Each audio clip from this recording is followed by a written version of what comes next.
আসসালামু আলাইকুম। ওয়েলকাম বন্ধুরা, মুস্কান বিউটি টিপসে আপনাদেরকে স্বাগত। আমাদের ত্বককে ফর্সা এবং দাগ মুক্ত করে তোলার জন্য আমরা বিভিন্ন প্রসাধনী ব্যবহার করলেও খুব ভালো একটা ফল পাই না। তাই আজ আমি আপনাদের জন্য ঘরোয়া উপায়ে এমন একটি প্যাক তৈরি করে দেখাবো যার ব্যবহারে মাত্র 3 দিনেই আপনাদের ত্বক হবে দাগ মুক্ত এবং ফর্সা। তো চলুন বন্ধুরা, দেখে নেওয়া যাক এই প্যাকটি কিভাবে তৈরি করতে হবে। ভিডিওটি শুরু করার পূর্বে আপনারা যারা এখনো আমার চ্যানেলটিকে সাবস্ক্রাইব করেননি, আমার সাথে থাকতে চ্যানেলটিকে সাবস্ক্রাইব করে নিন এবং চ্যানেলের পাশে থাকা বেল আইকনটি প্রেস করুন যাতে আমার চ্যানেলের সকল নতুন ভিডিও নোটিফিকেশন সবার আগে পেতে পারেন। এই প্যাকটি তৈরি করার জন্য আমার প্রধান যে উপকরণটি দরকার সেটি হচ্ছে একটি শসা। আমি এখানে একটি শসা নিয়ে নিয়েছি। এখন এই শসাটিকে আমি খোসা ছাড়িয়ে নেব। শসাতে রয়েছে প্রচুর পরিমাণে পানি এবং ভিটামিন। প্রচুর পরিমাণে পানি এবং ভিটামিন থাকার কারণে এই শসার রস আমাদের ত্বকের জন্য অনেকটাই উপকারী। যাদের ত্বকে বেশি পরিমাণ কালো দাগ, কালচে ভাব পড়ে যায়, তারা এই শসা নিয়মিত অ্যাপ্লাই করতে পারেন। শসার প্যাক আমরা নিয়মিত অ্যাপ্লাই করলে আমাদের ত্বক যেমন উজ্জ্বল ও ফর্সা হয়, তেমনি ত্বককে করে দাগমুক্ত। বন্ধুরা, এই প্যাকটি তৈরি করার জন্য আমার শসার রস প্রয়োজন।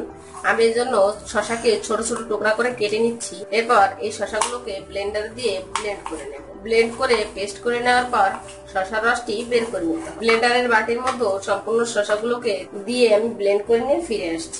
বন্ধুরা, দেখতে পাচ্ছেন আমি সম্পূর্ণ শসাটিকে ব্লেন্ড করে নিয়েছি। এখন এই ছাঁকনির সাহায্যে শসার পেস্টের থেকে শসার রস থেকে বের করে নেব।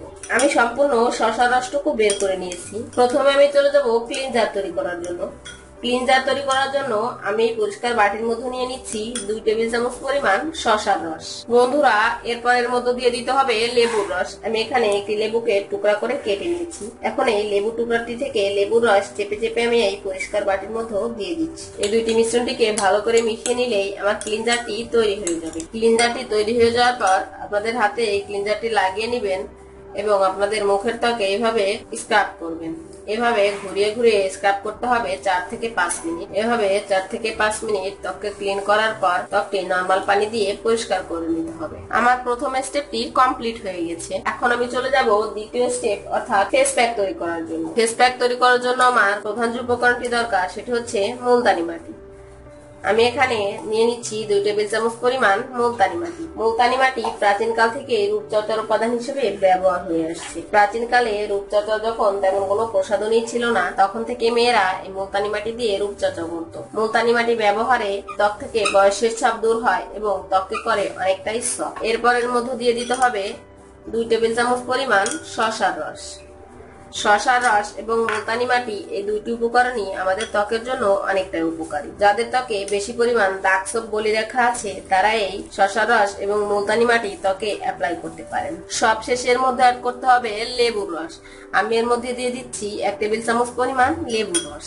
লেবুর রস আমাদের ত্বকের জন্য অনেকটাই উপকারী। লেবুতে রয়েছে প্রচুর পরিমাণে ভিটামিন সি এবং সাইট্রিক অ্যাসিড। এই ভিটামিন সি এবং সাইট্রিক অ্যাসিড থাকার কারণে লেবুর রস ব্যবহারে আমাদের ত্বক থেকে কালো দাগ, কালচে ভাব খুব দ্রুতই দূর হয়ে যায়। এই প্যাকটি আপনাদের ত্বককে করবে অনেকটাই সফট এবং নমনীয়। তো বন্ধুরা, দেখতেই পাচ্ছেন আমার ফেস প্যাকটি তৈরি হয়ে গেছে। আপনাদের একটি হাতে এই প্যাকটি লাগিয়ে নেবেন এবং আপনাদের মুখের ত্বকে এভাবে মাসাজ করবেন। এভাবে এই প্যাকটি দিয়ে সম্পূর্ণ মুখের ত্বকে মাসাজ করতে হবে 3 থেকে 4 মিনিট। 3 থেকে 4 মিনিট মাসাজ করার পর এই প্যাকটি আপনাদের ত্বকে লাগিয়ে শুকিয়ে যাওয়া পর্যন্ত ত্বকটি যখন শুকিয়ে যাবে তখন নরমাল পানি দিয়ে পরিষ্কার করে নেবেন। আমার ত্বকটি শুকিয়ে গেলে পরিষ্কার করে নিচ্ছি। বন্ধুরা, আমার ত্বকটি পরিষ্কার করে নিয়েছি। মাত্র একবার ব্যবহারেই আমার ত্বকে কতটা পরিবর্তন চলে এসেছে। আশা করি ভিডিওটি আপনাদের ভালো লেগেছে। ভিডিওটি ভালো লাগলে লাইক দিবেন, আপনার বন্ধুদের সাথে শেয়ার করুন। আশা করি ভিডিওটি আপনাদের ভালো লেগেছে।